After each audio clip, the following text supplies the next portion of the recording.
¿Qué es el índice de progreso social? Sí, el índice de progreso social es una propuesta que nace a partir de la iniciativa global del Social Progress Imperative, que busca promover un mejor sistema de medición respecto a la calidad de vida, bienestar de las personas, sin tomar en cuenta indicadores económicos, para poder medir realmente lo que nosotros consideramos bienestar en su real esencia, ¿no?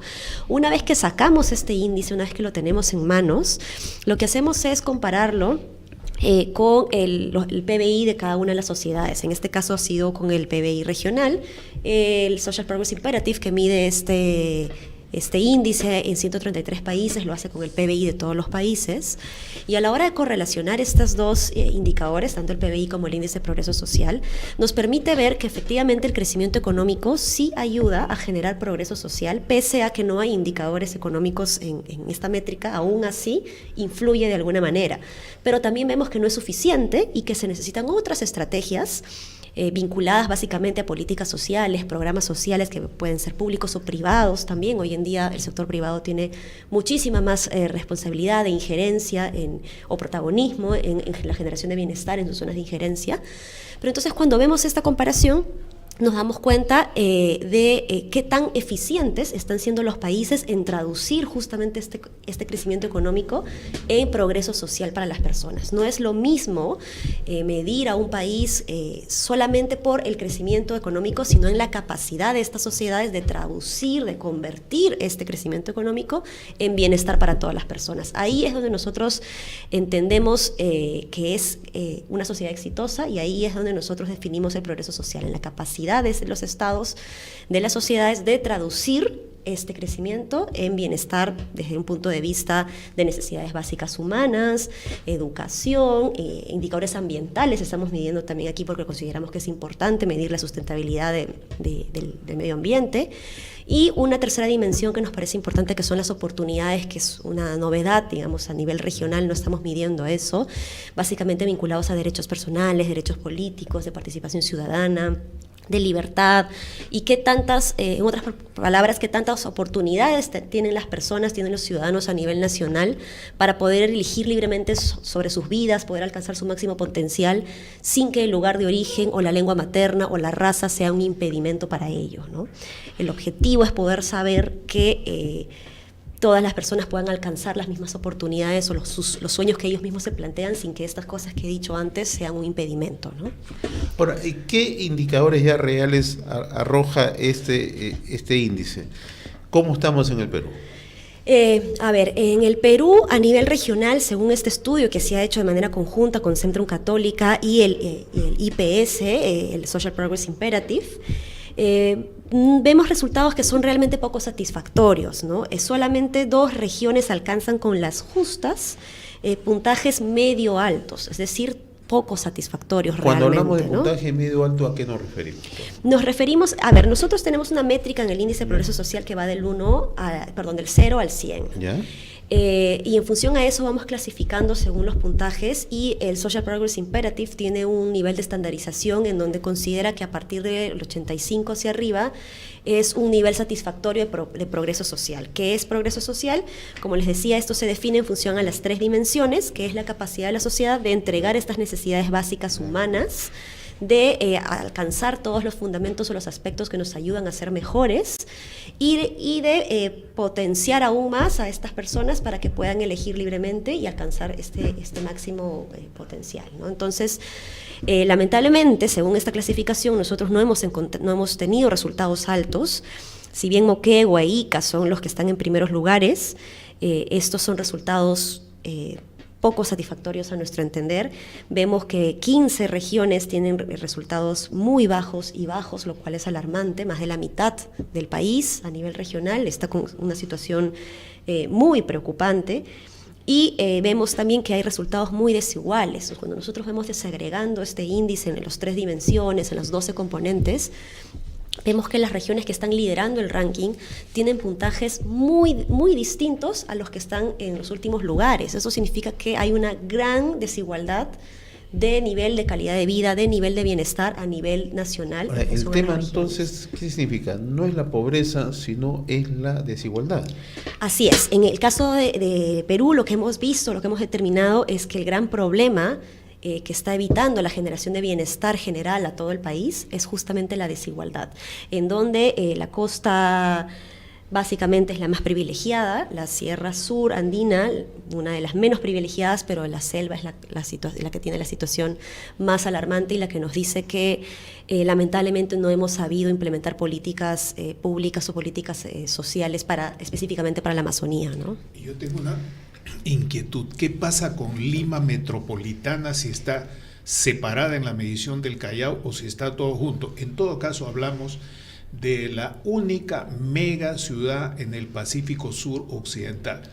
¿Qué resultados tienen ustedes respecto a esta mega región, más allá del mal uso que se hace de la palabra región para referirse a departamentos? Sí. No, la región Lima es Lima metropolitana básicamente. Nosotros hemos separado de Lima provincias y del Callao. Y solamente mirando a Lima metropolitana, la verdad que también vemos resultados desalentadores. Si bien en el IPS Lima ocupa el tercer lugar, no alcanza un puntaje alto, ¿no? Está dentro de la clasificación medio-bajo, en color naranja, en un estado naranja, podríamos decir, para ponerlo de manera figurativa. Y vemos a lo largo de los componentes de que no necesariamente se encuentra liderando los demás con puntajes altos, salvo en el caso que tenga que ver con infraestructura para servicios básicos, como electricidad, calidad de la vivienda, agua. Ahí es donde Lima empieza a estar mejor. Pero en otros componentes, vinculados básicamente a la dimensión de oportunidades o de medio ambiente, vemos que Lima no está en los primeros lugares, sino en los últimos o en la mitad inferior, lo cual es muy preocupante, sobre todo para el caso de tolerancia y discriminación, porque la tercera parte de la población peruana está viviendo en Lima metropolitana, y en Lima metropolitana se albergan a todas las razas, ¿no? Y del país es una ciudad, una región muy diversa y lamentablemente una de las menores tolerantes a esta diversidad, lo cual es muy preocupante Lima también, ¿no? Alberga todas las sangres. Así es. Lima está el mayor número de personas quechua hablantes del Perú, no en el Cusco, ni en Ayacucho. Sí. Y por otro lado, corríjame si estoy equivocado, Lima concentra el mayor número de pobres por unidad de medida, o sea, por departamento o región del país. ¿Estoy en lo cierto? Así es. Lamentablemente eso es verdad.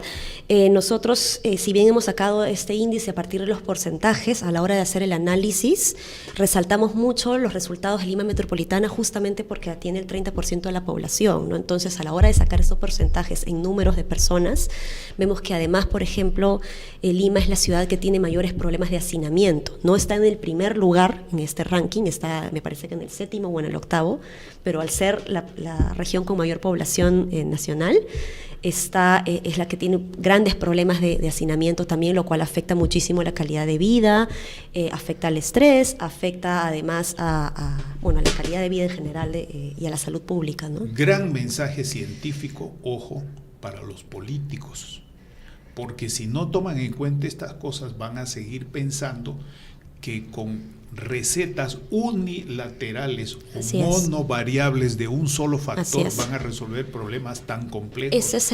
Y la ausencia de planificación seria sobre este tema, que ayer también el gerente Proesmin lo subrayaba. Así es, el gran reto del próximo gobierno y del MEF en particular es de poder continuar con esta fórmula de estandarización que ellos necesitan para entregar las políticas a nivel nacional, pero con la sabiduría de poder localizarlas, de poder focalizarlas en función a cada una de las propias realidades y necesidades de las regiones, de las provincias y de los distritos. No es lo mismo diseñar o implementar una política pública en Lima metropolitana, en Lambayeque o en Huánuco, como en Loreto, por ejemplo, ¿no? La geografía, la diversidad que existe en cada una de estas regiones y las propias necesidades, el contexto propio local, hace que uno necesite tener un propio diseño específico para cada región, ¿no? Bien, estamos conversando con Alexandra Ames, directora del Centro de Progreso Social de Centrum Futuro, a propósito de la reciente presentación del Índice de Progreso Social Regional 2016. Una pregunta que se hacen probablemente los oyentes que nos sintonizan tanto en zonas urbanas y rurales, hay un crecimiento económico sostenido con algunas variables en los últimos años, y esto se traduce muchas veces en algún nivel de modernidad, en algún nivel de impulso de algunos sectores. Pero ¿por qué esto no lo hemos podido transformar en el lado social? ¿Qué factores han influenciado? ¿Qué factores pesan? ¿Hay responsabilidades? ¿Qué es lo que tenemos que hacer? Básicamente, cuando nosotros analizamos estos resultados en comparación con otros países, por ejemplo, que ya lo venimos midiendo hace un par de años, en el Social Progress Imperative, lo que vemos es que las regiones que están liderando en el ranking en índices de progreso social en el mundo son países que han sabido entregar entregar todas las demandas sociales a sus ciudadanos, a su gente, desde hace varios años. Se trata de indicadores, al ser indicadores de bienestar, de calidad de vida, se trata de situaciones más estructurales que es muy difícil que de un año a otro puedan cambiar dramáticamente. En ese sentido, lo que había fallado desde nuestra perspectiva, en este caso, para el caso peruano, es que las políticas sociales en el Perú no se han venido entregando con esta lógica de cambiar un resultado, sino de más bien generar dependencia entre ciudadano y Estado, con una política con un enfoque mucho más asistencialista, dependentista, más populista, de clientelaje, que no ha sabido romper esta herencia de pobreza que es la real lógica y la razón de ser de los programas sociales, ¿no? Sin incidir en los procesos productivos de ampliación de capital, de producto, de mercado. Así es. Y eso es muy riesgoso. Esta mañana, cerca de las 6:30 de la mañana, escuchaba un programa de Radio Francia en la cual se hablaba sobre Brasil. El 70% del presupuesto de Brasil está ahora comprometido. Tienen una incidencia muy alta su gasto corriente de atención a sectores pobres, de superación de la pobreza, pero con un enfoque que no ha entrado en un círculo virtuoso de incrementar la producción. Y ahora, con Dilma o sin Dilma, con Temer o sin Temer, o con José Serra u otro ministro de Economía, enfrentan un problema grave de endeudamiento interno, no tanto externo, sino de endeudamiento interno. ¿Cómo ven ustedes eso acá en el Perú? Nosotros, en todo caso, el principal reto que tiene el próximo gobierno, yo creo que en estos últimos 5 años, con la creación del MIDIS, se ha dado grandes avances, pero todavía nos falta mucho, tenemos muchos desafíos más por cumplir. Pero para el próximo gobierno el gran reto es justamente saber convertir a los beneficiarios de los programas sociales en contribuyentes del país que aporten de manera dinámica al desarrollo económico, ¿no? No se trata de mantener a las personas en situación de pobreza en pobreza, sino de saber sacarlos de esta situación, que no haya riesgo de que regresen, y ahí es donde es clave justamente desarrollar programas productivos, de desarrollo productivos, ¿no? Con la lógica de desarrollo económico de cada zona, ¿no? Si es que no desarrollamos capacidades de las personas, vamos a seguir estando en este círculo vicioso, ¿no? En donde va a haber una herencia de beneficiarios, herencia de programas sociales. Pongo como ejemplo el programa del vaso de leche. Tenemos ya hasta una cuarta generación, inclusive a veces quinta generación de beneficiarias del vaso de leche.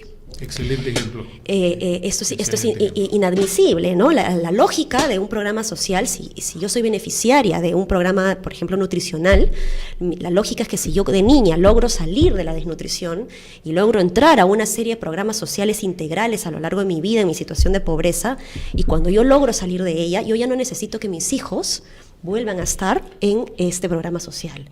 Si es que hay una herencia de programas sociales, una herencia de beneficiarios, eso está hablando muy mal de la lógica del programa social, ¿no? Ahora, en sí los programas sociales no son malos.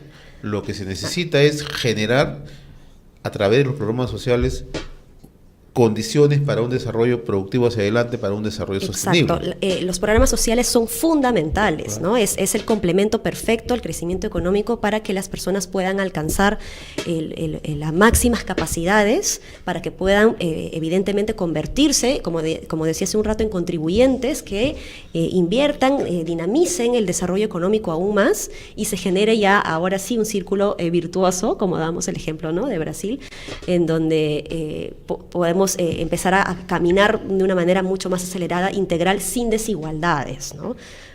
Ahora, viendo los índices que ustedes muestran, ¿cómo interpretar que existen departamentos como Moquegua, donde hay una fuerte capacidad de inversiones en los últimos años, contrastando con otros tipos de departamentos, como son el caso de Apurímac, de Cusco, Cajamarca, donde también ha habido bastante impulso de inversiones? ¿Por qué existen esas brechas de desigualdad en esas zonas? Nosotros no nos hemos detenido aún a analizar cada uno de los resultados regionales. Es la tarea que tenemos ahora que tenemos estos resultados, es la tarea que tenemos a lo largo de estos meses, analizar realmente con el fundamento teórico de la ciencia, de investigación, poder plantearnos hipótesis y poder contrastarlas. Y ahí lo que nosotros sugerimos además es invitar al mundo académico en general a que nos ayude a seguir pensando y tener mejores explicaciones de qué es lo que pasa. Pero una primera hipótesis que tenemos en el caso de Moquegua es que Moquegua viene trabajando con desarrollo económico desde hace muchos más años en una situación pacífica en donde no ha habido conflictos sociales y en donde los gobiernos regionales de alguna manera han seguido cierta tradición, en donde no ha habido cambios drásticos y en donde han sabido trabajar de manera planificada y coordinada con el sector privado. Yo creo que esa es la clave también del desarrollo integral en cada una de las regiones, acercar a los gobiernos regionales al sector privado de tal forma que se genere la suficiente comunicación para trabajar de la mano de manera conjunta en este tipo de aspectos como es el bienestar, ¿no? El sector privado sí, pero hay que decir, para que se entienda esto en un sentido amplio, porque ahí también están incluidos todos aquellos que no son empresa pública, vale decir pequeños, medianos, comerciantes, en dos ejes, el eje costero y el eje andino, que los vincula a una economía muy complicada, pero muy dinámica, que es la economía puneña, ¿verdad? Sí, nosotros por eso es que básicamente cuando nos preguntan ¿y quién tiene la culpa de estos resultados? Más allá de echarle la culpa al gobierno, que a veces suele pasar que es la respuesta fácil. Es la primera respuesta que se nos viene a la mente a todos.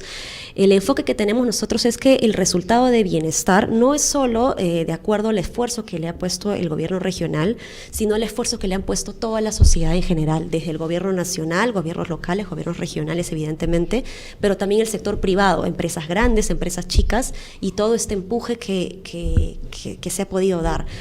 Nosotros en Centro Católica estamos por lanzar en aproximadamente 3 semanas el índice competitividad, en donde ahí vamos a ver cuáles son nuestras deficiencias justamente en la generación de estas posibilidades de dinamizar aún más el desarrollo económico y la relación que tienen los pequeños empresarios o la facilidad que tienen los pequeños empresarios para hacer empresa en el país, ¿no? Sí, entendemos que eso, perdón, Pepe, es que ese trabajo está relacionado con este otro, que la metodología para este segundo trabajo, que fue inicialmente generada por Michael Porter y otros, está compatibilizada con este punto. A nosotros nos interesa tener respuestas objetivas, serias, no de ensayos académicos de ciencias sociales, sino serias, y usted sabe lo que quiero decir con esto, con precisión, respecto de dos fenómenos distintos y de los cuales debemos sacar enseñanzas, que son el hecho Cajamarca, el hecho Moquegua, el hecho, la situación Apurímac. Y en segundo lugar, dejar una gran pregunta que usted la ha señalado muy bien, y es ¿qué hacemos para pasar de la superación de la pobreza a empezar a superar la desigualdad? Que desde el punto de vista de los modelos como el de Robert Gard y otros, los modelos científicos, producen tensiones, problemas y conflictos. Y eso es un buen punto, porque eso explica mucho el nivel de conflictividad social que se ha venido viviendo en los últimos años. Cuando nosotros vemos la desigualdad en los resultados del IPS, nos llama la atención no solamente en los resultados que hay entre región y región, sino que dentro de las mismas regiones vemos que hay una gran desigualdad entre el mundo urbano y el mundo rural. Este índice regional tiene un enfoque justamente en donde tratamos de evaluar las brechas entre estos dos mundos, y vemos que que las regiones en los últimos lugares, digamos, si uno se desagrega aún más la situación de estas regiones y las compara entre el mundo urbano y el mundo rural, vemos que hay una desigualdad bastante grande. Entonces, el reto está en cerrar esta desigualdad tanto dentro de las regiones en estos dos mundos distintos, el mundo rural y el mundo urbano, y a nivel nacional, evidentemente, y esto solamente se puede hacer si se diseña y se implementa con una lógica local, ¿no?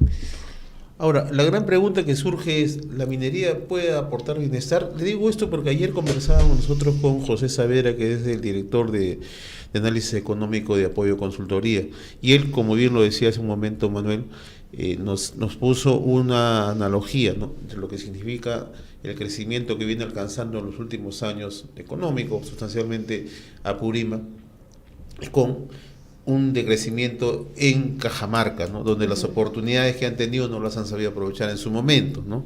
Entonces la pregunta que siempre surge es, ¿genera o no genera bienestar la minería? ¿Cómo se puede generar sinergia justamente con esa zona rural donde precisamente se ubica este importante sector? La respuesta es sí y no. ¿Por qué digo esto? Porque finalmente la minería, en tanto una industria económica, termina siendo una herramienta, y en tanto herramienta, si esta es bien usada, va a tener fines buenos para todos; si es mal usada, va a tener fines perversos para todos, como un martillo, por ejemplo, ¿no? Un martillo es una herramienta que me ayuda a construir, pero a veces también a destruir, ¿no? Entonces, la respuesta por sí sola no es si la minería ayuda, sino si la minería planificada, en donde consensuada, en donde se entienda que no va, en donde las reglas estén claras y en donde se sepa que no va a haber ninguna contaminación, en donde se va a permitir que el resto de ciudadanos de la zona pueda desarrollarse de manera económica en sus dinámicas tradicionales, locales, o en donde se van a poder insertar de manera digna a otro tipo de trabajo, a un nuevo tipo de trabajo. Entonces ahí sí funciona la minería. Y el caso de Moquegua, por ejemplo, es un buen ejemplo porque estaba liderando el ranking. Claro, no tiene un puntaje altísimo, pero al menos no está mal, digamos, y la gran industria ahí es justamente Sounder, ¿no? Entonces, sí y no, ¿no? Eso se ha visto con claridad precisamente ahí. Perdonen la referencia que voy a hacer, a mí me cupo presidir la mesa para el proyecto Quellaveco, de la cual Martín Vizcarra era el secretario técnico y el impulsor original de la mesa, sin duda alguna. Allí se vio claramente lo que era la experiencia de la Sounder, calificada mal, y la potencialidad con Anglo American que se abría, corrigiendo las cosas del pasado e introduciendo decisiones que luego fueron tomadas por unanimidad. El problema es que después de eso la gente pidió más de lo que se había logrado, que era bastante, era muy importante, y era el único acuerdo antes del 28 de julio del primer año de gobierno. Entonces pidieron más y la empresa se frenó. Ese freno se juntó con la baja de precios y ahora están frenados.